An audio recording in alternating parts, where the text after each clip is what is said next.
Hello and welcome to Behind the Bearcat. This is the podcast where the Northwest Missouri State University Career Services Office chats with Northwest faculty, staff, students, alumni, and friends to hear about their career journeys, how they got to where they are, and how they became Bearcats. I'm Northwest Internship Coordinator Travis Klein. And I'm Hannah Christian, the Assistant Director of Career Services here at Northwest. And today's guest on our podcast was actually born in Iowa, wandered around the great United States before landing in Savannah, has graduated from Northwest twice with two very different degrees, and is currently serving as the Economic Development Planner for this region. Please welcome Kim Mildward. Hi, thanks guys. Yay. All right, welcome Kim. So please, I think for people with as myself, who did not understand about governmental entities and economic development things, please explain your job to us. Well, first, thank you for having me today. This is a pleasure. And I told Hannah it was one of my goals to be on this show this year, so check before the end of the year. High five. Yep, high five. So I work for a regional planning commission, have for the last 22 years, and our role really is to help communities and county elected officials within our 5 counties, which is Atchison, Gentry, Holt, Nottoway, and Worth counties in the northwest corner here of Missouri, work on joint planning solutions or individual community solutions to some of their needs. So our agency's kind of varied. We have transportation planners, we have solid waste planners, we have hazard mitigation planning, and then I do economic development planning, which is not what most people think of when they talk economic development. They think of the person who's out there bringing in those businesses and helping bring those jobs to the community. My role really is more infrastructure and community development. So the projects I tend to work on, why I do help them with that, tend to be more infrastructure related. So bridges, water, sewer systems, broadband, those types of things that we need to support our businesses, but also make it a great place for all of us to live. That is an interesting, that's an interesting role because just thinking about this, and so this is kind of funny to me. A lot of people, you know, if you live in an urban area, the first thought when you said bridges was that here west of Maryville, we had 2 single lane bridges for the longest time. So that means only one car can pass on them, right? On 46 going west. And so they're currently redoing those bridges, right? Right. So that we can get more people into town. But I think if you're not from a rural area, you have no idea that there's actually still single lane bridges. There are still such like a literal bottleneck to getting people to actually come to a place. Right. That is so fascinating to me. And so we still even have some places in the county. One of the bridge projects I worked on last year actually was an old wooden bridge that we helped replace in a community. And so not only do we have single lane bridges, we have some older bridges that need replaced and are of various types of styles. Some that are back from the early 20s or 30s even, that are still being used mainly in some of our farm communities to help get around and be able to put crops in and get crops out. So do you have grants that you do? Right. So government, how do you get the funding for these projects? So most of the communities identify needs for us in various different areas, and then it's our role to help them find potential funding options to fix those problems. So most of them, we tend to rely on HUD funding that comes down to the state of Missouri, and we do competitive grants for those projects. So they can be water, infrastructure, bridges, just a whole variety of community facilities. And so we'll do various different parts of that. We may help the community write the grant. Then we'll help them, if they're awarded the grant, complete the environmental review process, which is what I was working on last night for one community. And then we'll help them actually administer the grant as well. Because they maybe don't have the staff on hand who can have either the time or the expertise to go through and make sure that all the I's and T's are crossed as they're going through that project. Huh, that's fascinating. Okay, so I'm gonna back up slowly with you because I know that you have 2 degrees from Northwest, right? And and neither of them really, maybe government. You said it was government. So talk to me about your two degrees, and tell me how they helped you or have helped you in your job. Right. So early on when I was in high school, my favorite classes were always history and government. And so I thought that I would do something in government. Wasn't sure if I would become a lawyer and go down that role that is the criminal justice path, or if it would be within some other more of a social service round. And so when I actually looked at coming to Northwest, they obviously had a government degree with a minor in criminal justice. And so I went through and had some really great experiences at Northwest while I was getting my government degree, and thought I was set and was going to do that. You know, every community has government jobs of some type, and thought that I had a career path and I was ready to get to go. And in '93, when I graduated, was a point in time where our economy wasn't very good in America. And so government jobs were fewer. And so I kind of decided that if we were going to stay and live here in Northwest Missouri, that it might be of interest to me to have kind of a backup degree that I could do something with also in our community. And so I have a lot of family members who are teachers. I've always admired them. Actually, one of my role models growing up was a small town superintendent who then taught at Northeast Missouri State University, which is now Truman. And so I decided that maybe I could be a superintendent one day. And so you kind of have that path. Well, I walked into the office of one of the advisors of Northwest and I said, here's what I would like to do. And they basically, so that I didn't have to go back and get my degree in bachelor's in education in elementary, they said, we can actually line out a plan for you so that you can take your master's classes and substitute them for your undergraduate classes and still do it in about 2 years. And so that's what we did, and we lined that out. And I decided right before I was done, you always have those improvement of teaching classes. And I'm like, how can I improve on teaching when I haven't taught? You know, my experience was really limited to observation classes and student teaching, but I really hadn't been out in the real world doing it day in, day out. And so I applied for a few jobs. But at the same time, this job with the local community action agency to work in job training was open, and I applied for it and I got it. And so I started actually working for a community action agency, and then on the side taught classes for the Maryville School District with the AEL program in the evenings at the prison here, and then in one of the communities. And so it was just kind of weird. And I loved workforce development, and I stayed in it for, well, ever since. So, I have a role in that today. While you were taking did you just go straight through your master's degree, or did you work? Did you do any other like part-time jobs on the side? So I actually had 3 jobs when I was going through both degrees. I actually worked with Aramark at It's Pizza when I first started on campus in the fall of '89. You can edit that out, right? I can.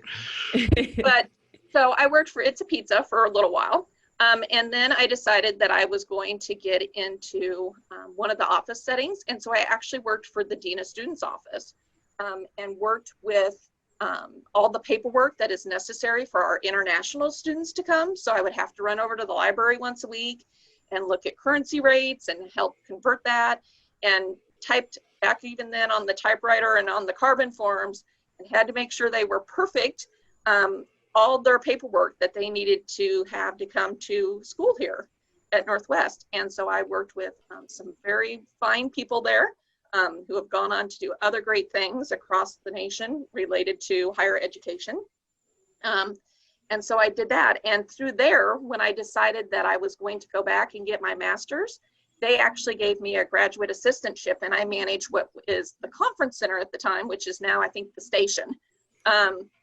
And so I did that, and that's what kind of paid for my master's, except for those improvement of teaching hours.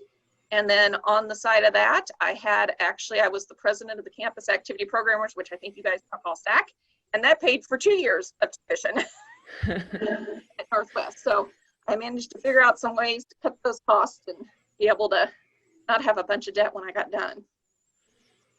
Quick question. We were just talking the other day about the station. Well, it used to be the conference center, the station. Right. There used to be a store. Travis, do you remember the store in the bottom of the conference center called the Cellar? Mm-hmm. I do remember that. Yeah. I don't remember that facility when I was there. So when I was there, the bottom was actually slated to be for a project that was with NASA, I believe. And it was supposed to be kind of one of those Challenger simulator experiences. And then catering was ran out of down there. And so then the whole entire top was pretty much open space that we could divide off into 3 areas for banquets and meetings and teleconferencing, way back when teleconferencing was just becoming popular. Interesting. That building has been a lot of things in its lifetime, I think. Yes. Yeah, there was a tiny store in the bottom called the Cellar. It was like the door was in the corner, and it was a tiny space, but we used to go there and buy like pallets of protein shakes and like probably for $5 a can. I don't know. It was just, I lived in Milliken, and it was right down the ramp from Milliken was a little store. So yeah, I lots do of not fun remember memories. that. So that was probably after my time. All right, let's go back. So you were, let's back up in the history of Kim. You were born in Des Moines, you tell me, moved all around with your family and consider Savannah home. Right. So how old were you when you moved to Savannah? And then what was your actual very first job that you ever had? So we moved to Savannah over Christmas break of my sophomore year. So I probably would have been about 15 or 16 because I remember driving and learning to drive a vehicle in Nebraska, which is very different than Missouri. You wouldn't think they would. They're not that far apart. But during that time, my very first job outside of babysitting was I worked for Hardee's, which was the local fast food restaurant there in Savannah, for a couple of years. And so I basically was what they called a frontline worker. And so I ran the drive-through, I ran the cash register, I made shakes, and kind of kept the waiting area cleaned and the dining area clean. So that's what we talk really about. Good in orange and brown uniform. That was a rite of passage in our community, was the frontline worker at the fast food restaurant. That was kind of everybody's first job. What do you think? So starting in that and then having like workforce development experience, like talk about the skills that somebody, because I know I have several students in my university seminar class who work at fast food. Like what kind of skills or what kind of opportunities lie in fast food? Right. So I think fast food is always a good place for somebody to start. You learn very quickly good customer service skills. Money handling skills. We had to be able to count money backwards. Could I probably do it today? Probably not. It might take me a minute, but we had to properly know how to count change back. So if somebody gave me a $5 bill and their total was $4.10, I had to be able to count it back to them correctly. So that was good. Some basic data entry skills, because we had to be able to push in what their order was. And then just communication skills, so that if somebody came back and their order wasn't correct, or if it was going to be delayed, where you could do that. And it actually kind of began for me, I think, really considering how multitasking works in a job and being able to shift very quickly, because during a time where you're in a rush for either lunch or dinner or after a game, you had to be able to do oftentimes 2 things at once or remember where you were. So you might be taking somebody's order at the drive-through while somebody's handing you, their meal to go out the window, and you're taking money and trying to do all those things at once and focus in an environment that may be really busy. And then it helped me figure out during the slow times, what could you do so that you were busy? Because back then, if it got slow, they'd send you home if they didn't need you. So if you wanted the money, you had to be busy so that you could stay. And so then you also learned how to work with others that were on that shift who maybe you weren't friends with in school. But then you also could figure out if you needed time off, since we didn't have paid time off, how to change shifts and make sure that that person was going to be there to cover your shift, and make sure if you said you were going to cover somebody's shift, you were there. So there was a lot of good skill sets that come out of that very first job that people just don't realize how important they are to potentially what you're going to do in the future. So what have you brought over into your job now? So what are a few key like tasks or skills or like ways of thinking that you think could be relevant to both? So definitely multitasking. One of the things that I find is that I have a variety of different projects going on at once. And I have to learn to prioritize which one of those needs my attention the most on any given day. But then I'm also liable to have all kinds of interruptions throughout my day, or my plan may change. The plan I woke up with yesterday was not how my day ended. So I had planned to be on an online meeting at 8 o'clock. By 9:30, I had planned to be working on another project. By 11 o'clock, I'd planned to be in front of a city administrator talking about a project, and on the road to do wage interviews over at another community before going to do some research on another project in St. Joe. My day did not look like that. I got the first meeting done. Because things changed for the administrator, my stuff got moved up. And then because of the weather, I talked to my boss and said, hey, do you think the crew's even on site for where I'm supposed to be going at 12:30? And we called, and because of the weather forecast, they'd finished up yesterday or the day before. So I ended up not going to that community, but still ended up going to St. Joe and ended up in front of a county commission talking about a couple projects for my boss. So it didn't look anything like what I thought it was going to look like. And so I had to learn to adapt, which in fast food, you have to learn to adapt very quickly. So those are just some of the skills. Yeah, we had Lily White from the city of Maryville, the chamber director, on last season, and she kind of talked about some of the challenges with a community the size of Maryville. Right. I'm interested, you have the 5-county area where Maryville's the biggest one, so they're all Correct. small towns all around. So what are some of the challenges you see in those small communities? Right. So in terms of working with mayors and city councils, they all have a variety of different experiences.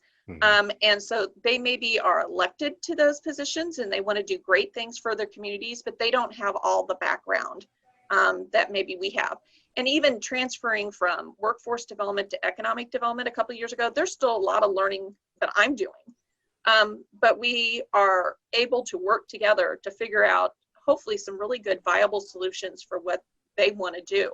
And so there is a vast difference of how a small community maybe operates and looks. They maybe only have a city council meeting once a month, and it may be in the evening. And so you really kind of have to plan, if you're doing a grant for them, when you're going to have your public hearings. They may be stopping by the office to sign paperwork that we need for a particular grant, or you may have to drop everything and try to catch them in their community so that you can get the paperwork signed. Maryville, because they're larger and has kind of many of them have city clerks and county clerks, but that's maybe not their primary job, where in Maryville, that's kind of their primary focus, 40 hours a week. So that's a little different as well, just being able, and the level and the types of communities they have, and then the resources they have. So we typically have to be a little more creative sometimes when we're working with our smaller communities. Right now, we have access to Zoom, and Zoom is becoming more common for us, but many of our smaller communities maybe have people who don't do a lot with computers. So maybe we aren't doing things by Zoom. We're still trying to do things on the phone or in person.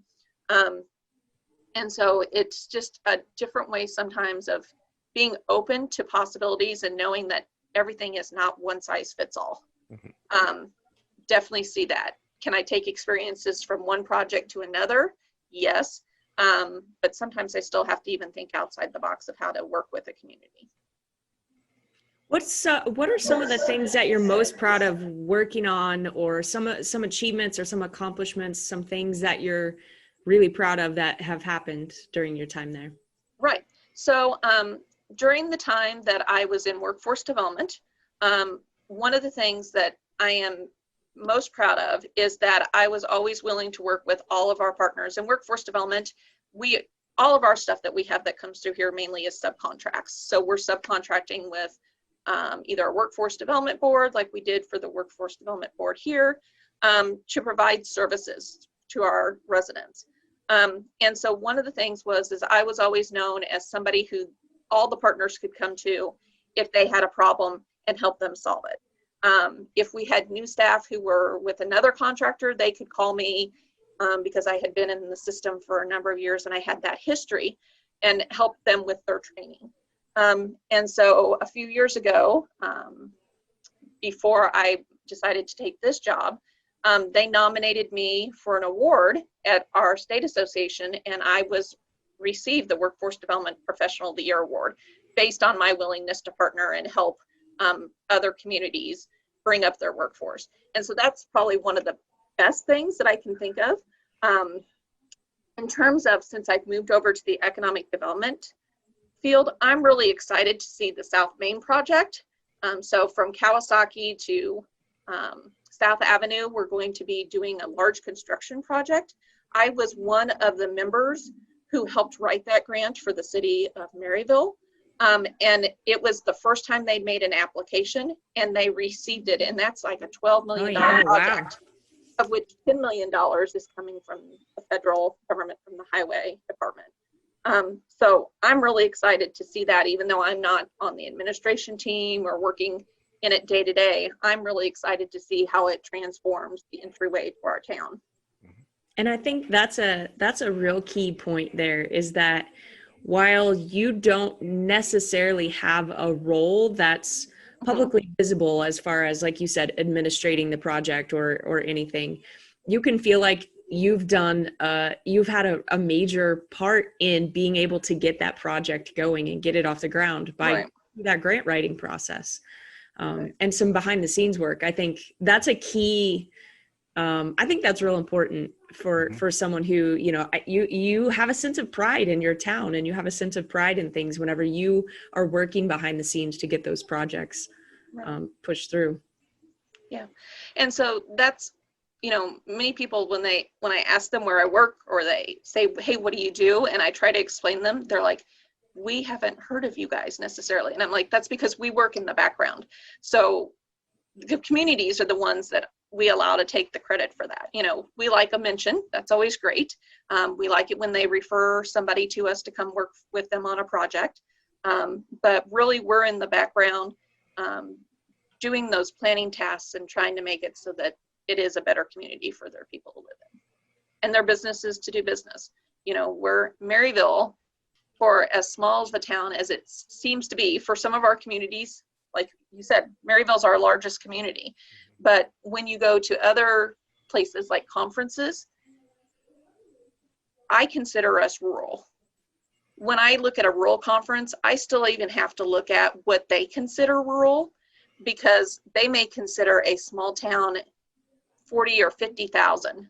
And I'm like, that's my entire region. So I have to be very careful sometimes when I'm picking out workshops and looking at training opportunities to say, how can this work, even though maybe what they're talking about is a community, of Dubuque, Iowa. How can I take what Dubuque, Iowa is doing and bring it back here? And so sometimes that takes some thought and some scaling down, because I'm not going to have the budget that maybe Dubuque, Iowa had for that project, but what can I take out of that and bring back that will work, that we can do either at no cost or cheaper, within resourcefulness. Yeah, within the guidelines of what I can do. So to flip the channel a little bit here, you also have a Bearcat in your household, a current Bearcat. Yep, I do. So my son Hayden is a emergency disaster management major. He is technically a sophomore. I think after this semester he'll be a junior. And so it is at that point where we're picking out classes for next semester. We're finishing this semester. And then we are fortunate with COVID that Northwest has, I think, one of the best, and I've always thought this, instrumental music program, because he is part of the Bearcat marching band, and they've still had activities this year. He's also part of the Wind Symphony, and then he's part of the orchestra. And I think he was talking about the other day being part of the percussion ensemble this next spring. And he is obviously, it's an emergency disaster management major, not a music major. So it is really great that he is still allowed to pursue one of his passions and improve on his musicality while he is doing something else that he hopefully will love for a lifetime. So. Yeah, that's a cool combination. Yeah. So yeah, so he's pretty excited. His goal is he would love to be a police officer in a small community like Maryville. He says he will be here in Maryville, and I keep telling him, that's kind of limiting, but what else can I say when I've been at the same agency for 22 years? Good point. So mom doesn't have much of a leg. With that in mind, knowing, you have multiple degrees from Northwest, and you have a son who's a Bearcat as well. So what does it mean to you to be a Bearcat? Yeah, so for me to be a Bearcat, I think is just a really great opportunity to get skills that I can use for a lifetime and get a network of people that I can reach out to at any time. When I went to Northwest, I probably never really thought about staying in Maryville. I thought I would go out and do great things somewhere else. But I knew I always had a network. And I think being here in Maryville, it's great that I still have that network and I'm able to reach back out to people at the university to look at different projects and help our communities. And then also I can help connect other people to the great resources that we have. So it's about coming and learning skills and taking them and doing what you can to the best of your ability and really making a difference in your community so that you can say, hey, I'm a Bearcat. I'm proud of my university, but you know what? Hopefully they're also proud of me. Yeah, that's great. So minor story. Travis might have to edit this minor story out, but I just had a steady group. Speaking of Bearcat Network, I guess this is what I am trying to say. I am in a PhD program right now, and I'm in a steady group. So there is small groups of us that meet weekly. We met with another study group that's in our class, and in the socialization of our study groups, this person who lives in Maine was like, yeah, my ex-girlfriend was a Bearcat. And so he didn't even know the name of Northwest, but he knew what a Bearcat was. So it was just, I was like, oh my goodness gracious, this is crazy. Like being a Bearcat is something, like it means something. It's something memorable to people. Yeah. It's, it's definitely a place that I know if I ever needed to go back and look at getting some kind of a different training, it would definitely be the first place I would look. It was definitely when my son was considering schools, even though I made him go look at one other school. He knew he wanted to go here. I knew I wanted him to go here. My brother also went here to Northwest. And so for us, it was just, it's kind of home. And that's probably one of the things we talked about, how we got from all around the Midwest back to Savannah. And then we talked about my degrees, but one of the stories that I still remind my mom of every once in a while is when I was a Savage down at Savannah and was looking at schools, I actually thought I would go to Northeast at the time before it was Truman State. I had family there. It was what I considered far enough away from home that I thought would be a great opportunity. And my parents wanted me to come to Northwest. And I'm like, no, I'm going to go to Northeast. And they're like, no, you're going to go to Northwest. So we did the traditional school visits, went to campus at Northeast, liked it, still thought that was my choice. And we came to Northwest. And by the time we were done, my parents were like, yeah, you're going to go to Northeast. And I'm like, no, I'm not. I'm here. I'm home. So, yeah, I love this campus, love this community. So it's a great thing. And you just know when you're home. Mm-hmm. And just from that experience of doing that college visit, I knew. Yeah, that is something that never gets old. I think we have tours that come into our office even to this day. and the campus, just the place is sort of magical. Yeah. Just when you come visit it in person. And just the opportunities that Northwest has. You think of it as, we're not a very large campus compared to some. I mean, MU spread out over many places, but the opportunities that were here for me, I did stuff I lived in Perrin for a while. So I did stuff with residential life. Obviously had some good jobs on campus that helped prepare me for the future. My role with campus activity programmers led me to be able to travel and go to conferences. I mean, as a sophomore, I was taking trips to Florida to meet with artists. Who gets to do that? There's pictures sitting on my mother's mantle when we lived in Savannah of pictures of me standing next to Garth Brooks, or pictures of my family standing next to Joe Piscopo, from opportunities we had to meet these people. And so it really gave me a good foundation. When I was talking and working out contracts to get entertainment on campus, they all thought I was older because I was able to do those types of things. And they're like, how old are you? And I'm like 18, 19, 20. And they're like, that's unreal. So there was some good experiences there. Through that, I was also active with Student Senate. And so during that time, Dr. Hubbard and Alita were still president and I guess first lady of campus. And Dr. Hubbard decided he was going to create an exchange program with Poland and Czechoslovakia. And I got to go on that trip because of my leadership roles at Northwest. Who gets to take a 10-day trip to a part of the world that I probably never would have seen, and get to experience those types of things, and he made sure he pointed out some really great things. He made sure we went to Auschwitz and that we walked through there and got to see what that devastation did, not only to them, but to the world.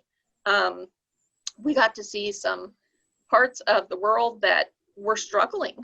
But then we also got to see the hope. We were actually there during one of the presidential elections, and because of the time difference, those kids were up and were more excited probably for the election of who was going to be our leader in the country than probably most of us were. They were like, come on, get up, let's go. They're getting ready to announce who's going to be the president. And I'm like, we just like to sleep. We're being typical college kids. But who gets those types of experiences? Would I have gotten those anywhere else but at Northwest? Maybe, but maybe not. And so those are just some of the things that, make Northwest special to me. It's not only homecoming and all those things that I still get to participate in now, but some of those experiences I had back then that just make it so special. Yeah, that's really powerful. So, I don't know where I would have gotten those experiences otherwise. And I carry that, into my work every day. So, yeah. Sometimes I think Travis has a question and I'm just breathing. Yeah, no, just breathing. Yep. So at the end of our interviews, I've been giving people some open space to just share what they're thinking. So here's your wide open space. What's on your mind? What's on your heart? What are your thoughts? Well, I think I kind of bared part of it already, so it might be a little shorter. But right now we are at such what I think is a crucial crossroads with COVID in our communities. It's impacting every part of our life. And it's hard to connect with people. And so it's great to be able to connect, even if it's by Zoom, with somebody. And so take the time now to figure out really if you feel like you don't know what your passion is, what is your passion? And how can you take even a step towards that today? Is that taking classes? Is that finding some place that you can volunteer? Is that reading up on it? The internet's a wonderful thing. We have so much access to so much information. Is that, you want to start your own business?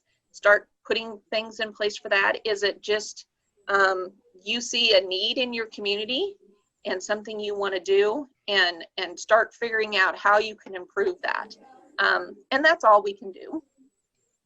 But that's, you know, I feel like part of the reason we were put here on earth is to live our best life. And so I typically, about the time this started, I had 2 bracelets made. One of them says to be uncommon, which is something that Ewing Coffin used to say all the time. And then the other one is from my favorite author, children's author, Dr. Seuss, which is today is your day. And so I just hope that I try to get up every morning and thankful for the opportunities I've been given. Some days it's a struggle more than others, especially the longer everything goes on. But just try to go out there and be your best self. And if you have a bad day, you know that tomorrow's still there, and it can always be better. Awesome. Thank you so much for being a guest on the podcast. We really have appreciated it. This has been a great experience. Take us home, Travis. Yeah. All right. Well, that will do it for another episode of Behind the Bearcat, and we'll talk to you next time. All right. Thank you. Hey, guys, we hope you enjoyed that episode. Don't forget to follow on your podcast platform of choice and on YouTube. Also, click the little notification bell on YouTube so you never miss an upload. And you can follow us on social media on Twitter, Instagram, and we have a LinkedIn page.